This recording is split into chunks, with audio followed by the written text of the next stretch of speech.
Bună și bine ați venit în lumea minunată a podcastului Formă și Fitness, unde vom avea ca invitați persoane interesante și inspiraționale cu care vom discuta despre călătoria numită viață. Sunt Mihaela Fitzpatrick, fondator și director Formă și Fitness și astăzi, companion de discuție ne va fi minunatul Howard Dell. Howard, mulțumesc pentru prezență! Cu plăcere! Vă rog, doar pe românește. No, I'm only kidding. Hello, it's great to be here. Thank you for having me. It's a lot of fun. You are a motivational speaker. Yes. Tell me about your speeches and how people react to your words. TED, what's TED about? You know, when I do a TED Talk, I have various titles for the stuff and the talks that I do. And I guess, the major takeaway for any of my talks is that not to quit, don't give up. Anybody can, you can rise from the depths. We all have a story. We all have our problems, and with discipline, dedication, desire, you can rise above it all. I've had a lot to deal with in life. I don't dwell on it because, again, as difficult as the stuff I've had to deal with is, there's somebody who's had to deal with more for sure. And so I just sort of go through those things that I've dealt with, and I said, listen, if I can do it, you can do it too. And other instances, I like to motivate people to understand how great the human condition is in terms of, have you ever been sitting there watching America's Got Talent or something like that?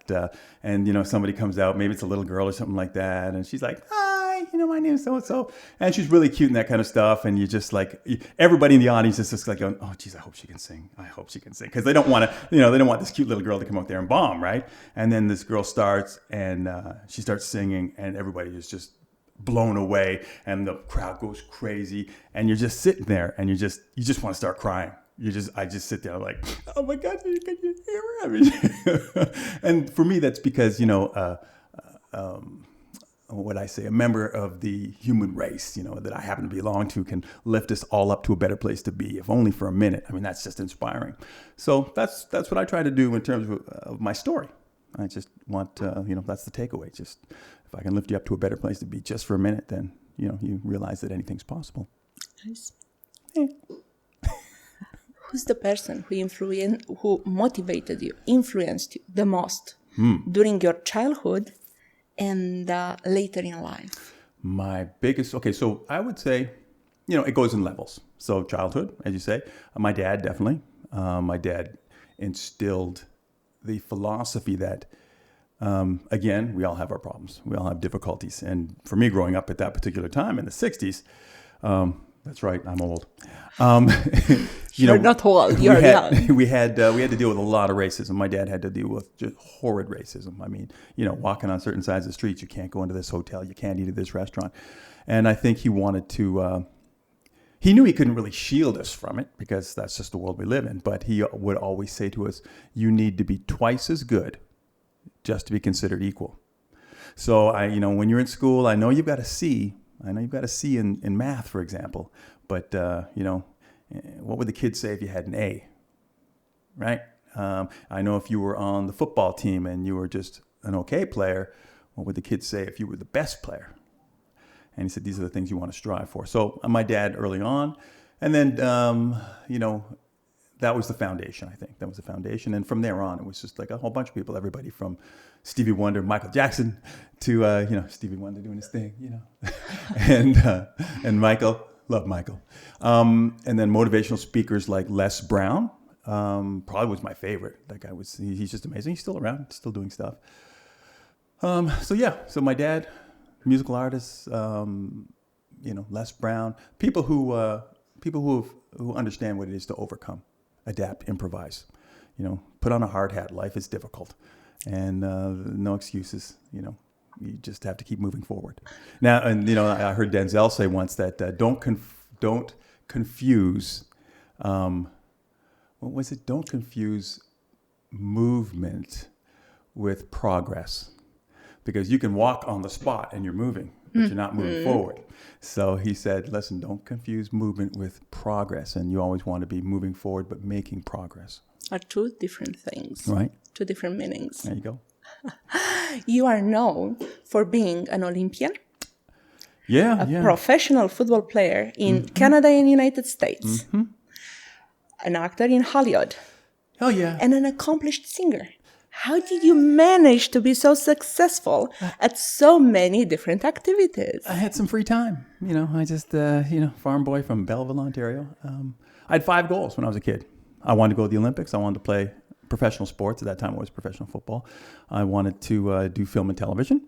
I want to win an Oscar, and I want to win a Grammy. So I just have Oscar and Grammy left. I'm still chasing those. The dream is still alive. But again, nothing is accomplished without sacrifice. And I guess it depends on what the sacrifice is for you. If you have to spend every Christmas at home with the family, okay, well, you're going to miss some opportunities.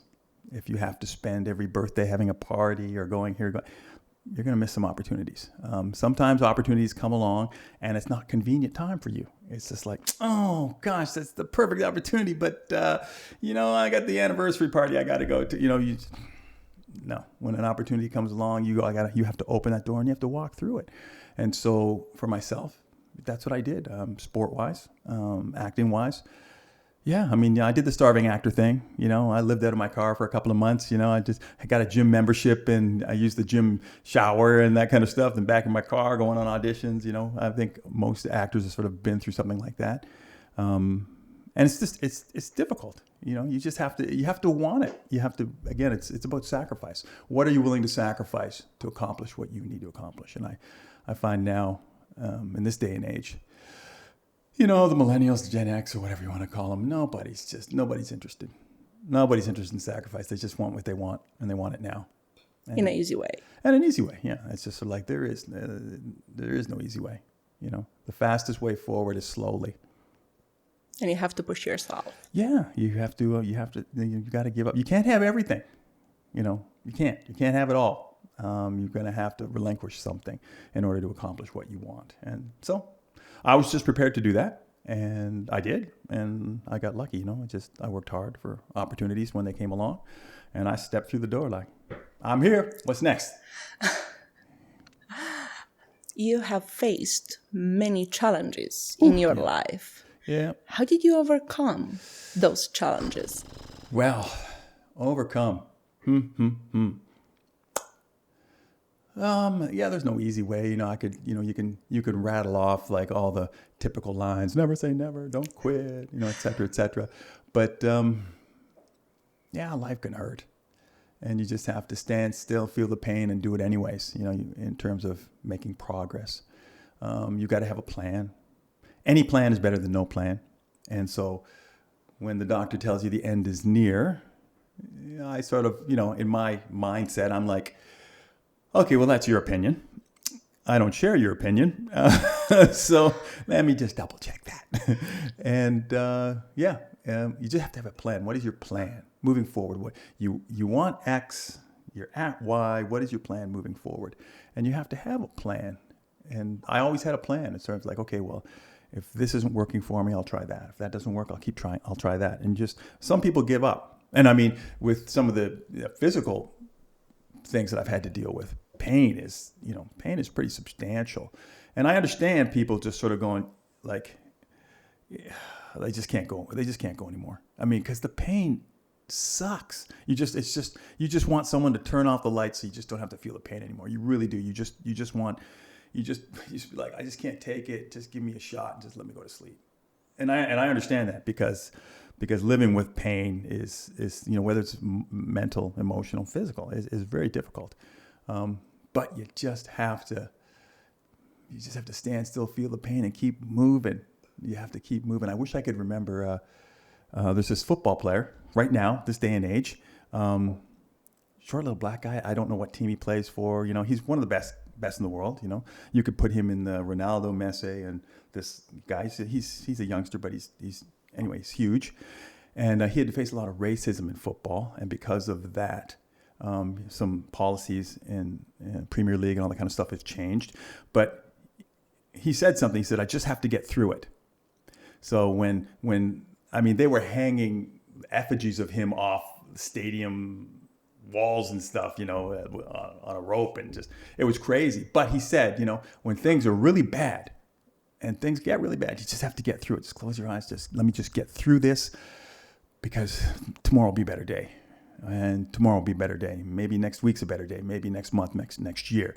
But just let me get through it, because I can look back and go, whew, man, that was tough. But I got through. And you have to know you're going to get through. You have to believe you're going to get through. I never thought I wasn't going to get through. No. I mean, the suffering can last. Yeah, depending how long can you stand the suffering? How long can you take the pain? Right? Don't make me quote Rocky. It's not how hard you. And what did Rocky say? It's not about how hard you get hit. It's about how much you can take and still, get up and keep moving forward. And that's true. We have to deal with whatever comes to. Exactly, and it's hard. It's hard, and everybody's got to deal. Nobody, like I say, when I'm doing TED Talks and I'm even discussing my events, things that I've gone through, I almost feel bad, because I'm sort of like, no matter what I've gone through, as horrific as it's been, somebody's been through worse. So I feel like an idiot sometimes, just talking about sort of my problems. I'm sort of going, because it probably pales in comparison to some poor 12-year-old girl who's lying in a cancer hospital right now with like 3 weeks to live. I mean, how can I talk about what I went through? I mean, look at her. That's the way I think. So it can always be worse. What does it mean success for you, and what is your own personal definition of success? Being successful. I would say being successful is being able to do something that you love doing. So if a lot of people have to go to work 9 to 5 in jobs they hate, but they go, sort of like, you punch in the clock. So, okay, 9 o'clock, and I can't wait for that coffee break at 11:15. Okay. Oh, lunchtime. Oh, thank God. And so they don't love their job. But when you love what you do, I think that's the epitome of success. I'm doing a job that I love doing, so that's great. That's a goal, definitely. And then I love the accomplishment, that progress. My reaching a goal. And you've got to be careful about goal setting, because you reach that goal, that's not the end. Some people reach that goal really early and then sort of go, what am I going to do now? And that can almost, some people get depressed and what they reach a really high goal, and everybody's like, oh my gosh, wow, I can't believe you did that. And they're like, they don't seem really happy. Like, yeah, no, it was tough. I got there. And some people suffer depression, because it's like, okay, I got there faster than I thought I would. And now what do I do? So I made sure to have multiple goals.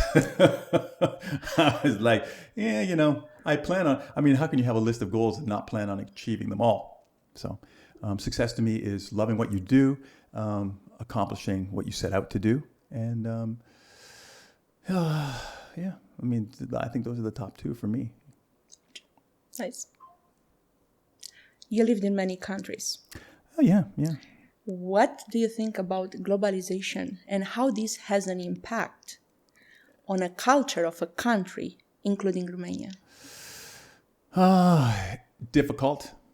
To me, globalization is, is more of a political thing for me. Like, for example, when you look at Europe as a whole, from a political standpoint, I think that, look at the American presence, for example, in Romania. Look at the largest military installation in Europe, in Constanța. Look at the fact that only 2 countries in the world have a missile defense system, Israel and Romania. It's the gateway to the Middle East. So when we talk about globalization, to me, it's a more political thing, how we can, especially with the U.S., how they can impose their will, if you will, and their culture on other countries. Thank goodness for, thank goodness for Europe being the way it is in terms of so multicultural, which is great. It just makes the world a difference in terms of relaxation, in terms of, you're in a situation, you're in a place where there's multiple languages, there's multiple cultures. It's just like, oh, a little Greek, a little Italian, a little French.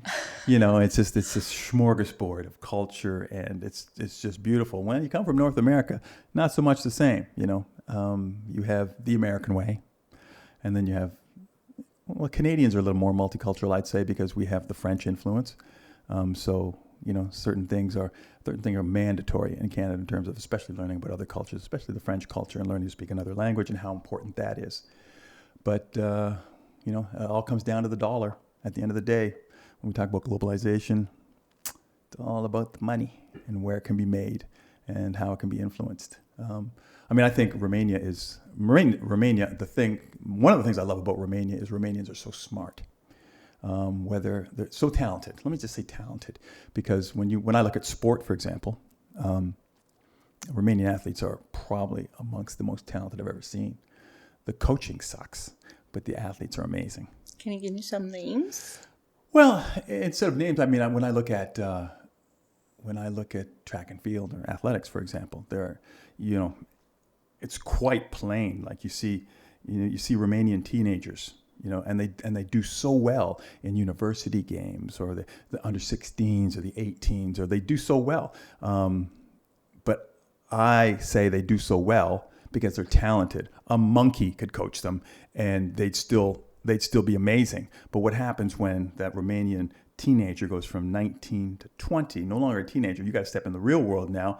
From 20 on, the majority, not everybody, but the majority, go downhill from there. The fastest they ever were, the strongest they ever were, the furthest they ever jumped, et cetera, et cetera. Anything they did in athletics, the best years of their life were when they were teenagers, because the coaches have no idea, zero idea. There's zero coaching education in athletics, zero. I'm astonished. I've seen athletes, for 5 and 6 and 7 years with the same coach, and they're running slower now than they did 5 or 6 years ago. With my athletes, I say, listen, if you're not running faster this year, shoot me, because it is my fault. And in Romania, that's the other thing with coaches in Romania. When anything doesn't happen the way they want it to happen, hypothetically in terms of achievement or goals, it's the athlete's fault. It's never the coach's fault. The coach is just like, oh, get me somebody else. And it just makes me and that's the difference, I think, between the greatness of other athletes and other programs, other countries. That is not like in America, athletes are here. Coaches are here, right? In Romania, coaches are here, athletes are here. And so, there's just the athletes, unfortunately, and that's just one sport. But that's been my observation for 10 or 12 years. And I've just seen it happen over and over again. So, Romanians are talented. They're recruited in the tech, internet, that kind of stuff. Areas in Cluj, because the university and the programs there. Romania has a great reputation as far as being talented goes. So, impresses the heck out of me. And coming back to globalization, yes, diversity is beautiful. Oh, absolutely. You can go with now. If you diversity, you can break that down to inclusion and diversity, et cetera, et cetera. You've got the left and the right opinions on both of those things, and that can be difficult. It is what it is. It's just, I guess it's a matter of mindset and what you believe. Coming from my background and coming from where I came, I come from inequality. I come from segregation. I come from racism. So I'm sort of like, hey, I'm all for the whole equality thing. Equal rights, absolutely. And one thing I have to mention. I remember when when you come from inequality, you see it so plainly anywhere else. It's just like boop boop boop. It's big red flashing light. And I remember when I first came here, I was talking to two women, late 20s, and I was just surprised. I was really surprised at how women are second-class citizens in Romania, right? And they were like, "Oh no, we're not." I'm like, "Okay, all right, okay. If you say so."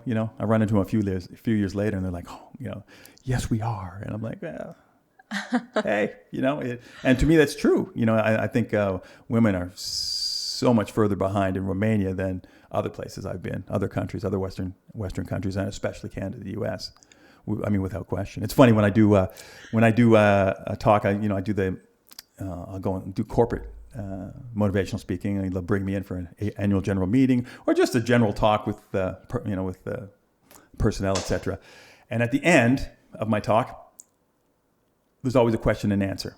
The first question and answer period, the first question is always, what are you doing here? Right? That's always the first question.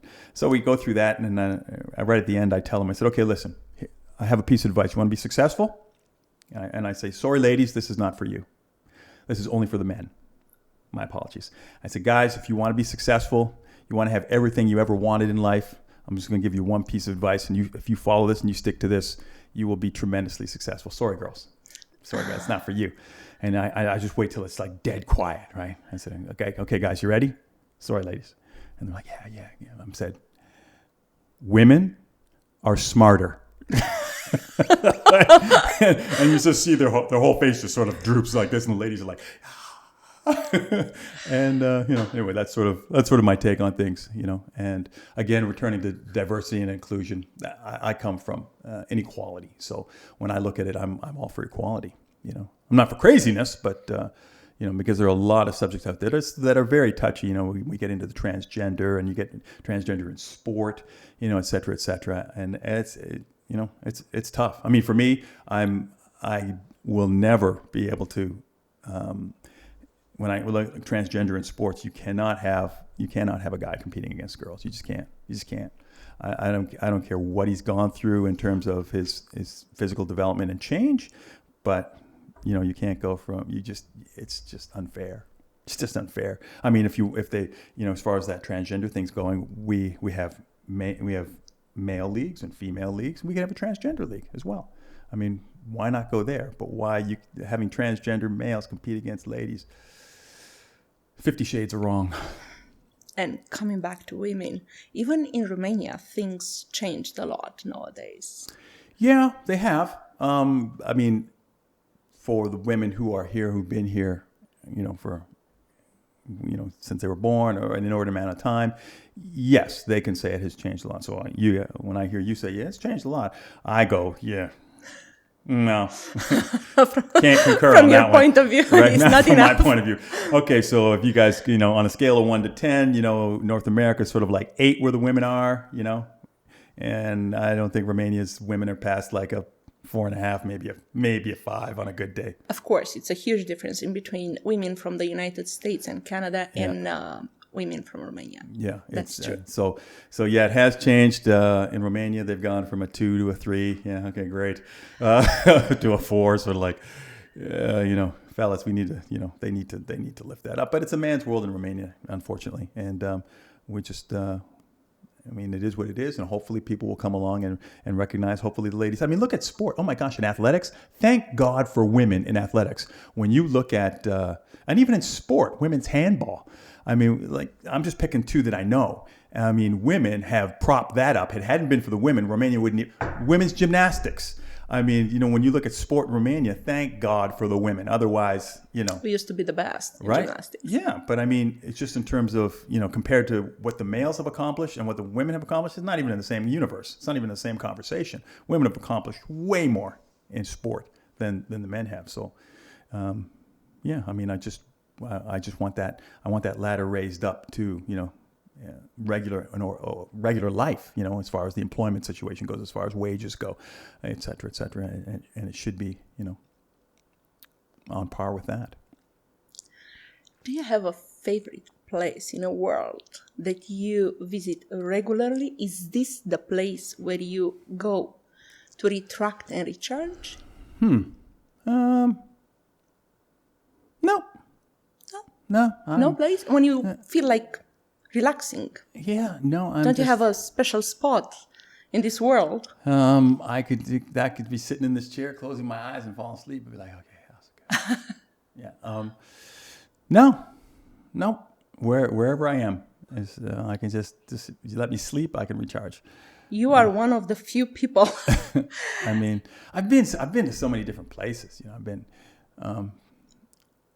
I'm just happy. I'm in the moment. I'm happy where I am. I don't really need to go somewhere to recharge. I just need sleep. Let me just sit back and just, say we're happiest at home, kind of thing. So I don't need to go to Hawaii or, Bali or wherever.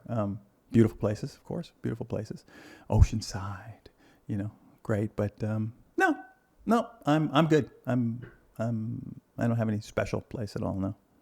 Then the most important part for you is just to be home. Yeah, and sleep. Sleep. That's it. That's nice. I get to close my eyes. I'm good. I'm just like, okay. Like Michael Jackson, I'm going to sleep now. Okay. What is your favorite place in Romania? Favorite place in Romania? Interesting. Do you have one? No. Like, for example, I've only been to the seaside twice. So, yeah, I don't really have one, to be honest with you. Where's my favorite place?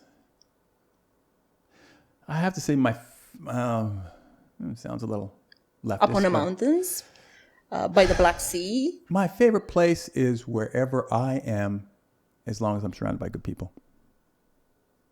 I mean, I guess that's, you have those people that just like living in the mountains, and they're happiest in the mountains, right? That's they're in the mountains, they're surrounded by the things that they love and the people that they love, and that's good enough for them.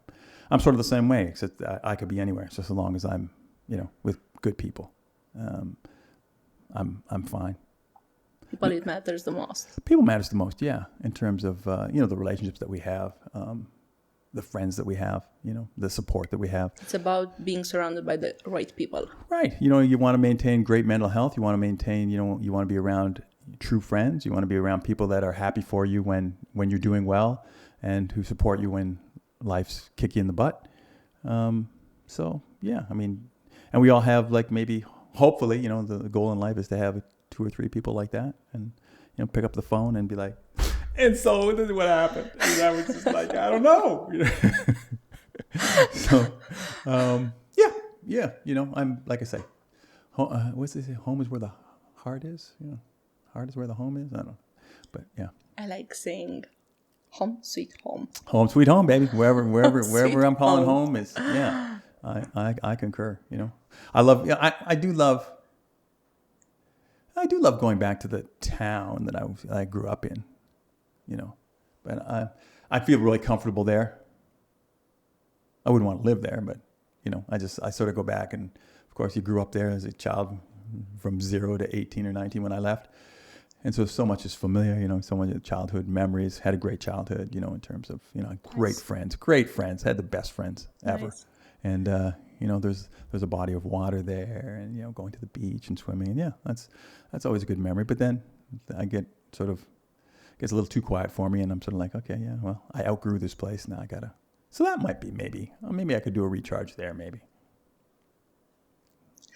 You are gifted with so many skills from the artistic point of view. Yeah, Do you prefer acting or singing? Good question. I prefer singing. If I could, I don't hardly do enough of it. I'm sort of off and on. Sometimes I'm doing more singing than acting. Sometimes I'm doing more acting than singing. For the last, little while, I've done almost next to no singing, more acting. But yeah, there's nothing like, putting a Michael Jackson song on from when he was had the big afro and everything, and and that super high voice, or a Stevie Wonder song, I mean, yeah, all my favorite artists, I love singing along to them. So, but singing more than acting, yeah, definitely. You have a great voice. Well, and you play piano too. Oh, love the piano too. Love the piano. What style of music do you like playing, and what kind of music do you like singing? Okay, so I love singing ballads. I love singing slow songs, sad songs, because it's great to get an emotional response, and I love those up-tempo songs that you can get a little emotional response to. And I love playing the same. I love writing sad songs. Nice. Yeah, just I want to be on the piano, sort of go, I can't. You want to play something that moves somebody, right? you just want to, you don't want to be like, you want to play something that moves them. And so when they hear it, they're just like, they're reflecting upon maybe something in their life, And I'm old school R&B. If there's an artist out there and they're older than 40, I don't listen to them. Maybe 45. Because I grew up in an era where it was the best music ever. I mean, the worst group of my era would be 1,000 times better than whatever's going on now. I mean, look at the rock bands we had. We had the rock bands and the R&B and the Whitneys and the Michaels and the Luthers and the Marvin Gayes, Stevie Wonders. The list just goes on and on and on. All the icons of music, were in that era. And so I say today, okay, so let's talk about music today. Okay, where's today's Whitney? Is there anybody like, no. Is there anybody sort of like Mariah? No. How about, oh my gosh, and prior to that, like let's go 50s, 60s, show me a Barbra Streisand.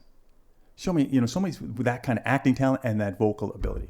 The closest you could come to Barbra Streisand would be, and I like Streisand better, Celine Dion, but she can't act.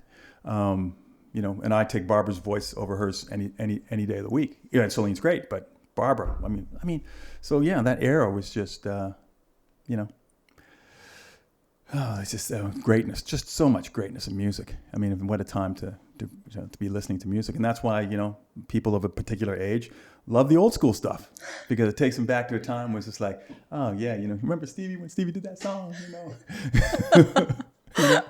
It was like, it was great music. And that's why it's being played now. I don't know how long Michael's been gone. Doesn't seem that long, but you can't turn around anywhere without hearing a Michael song. I want to listen to a commercial, radio commercial, a television commercial, and whether I'm in Azerbaijan or whether I'm in Los Angeles, the background music is music from my era.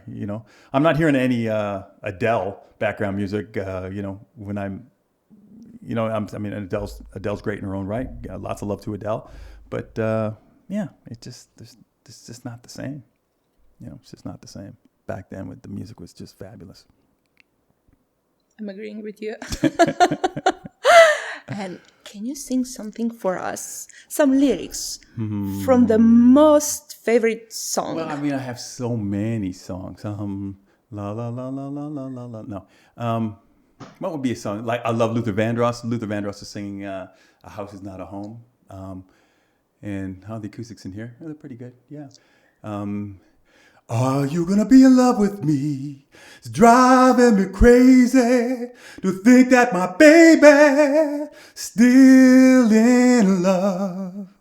I said, still in love with me. I like a little, Wonderful. little Luther, Wonderful. How will you describe yourself, just in one sentence? Describe me? Yes. Discipline, dedicated, desire. Those 3 words. Amazing. That's it.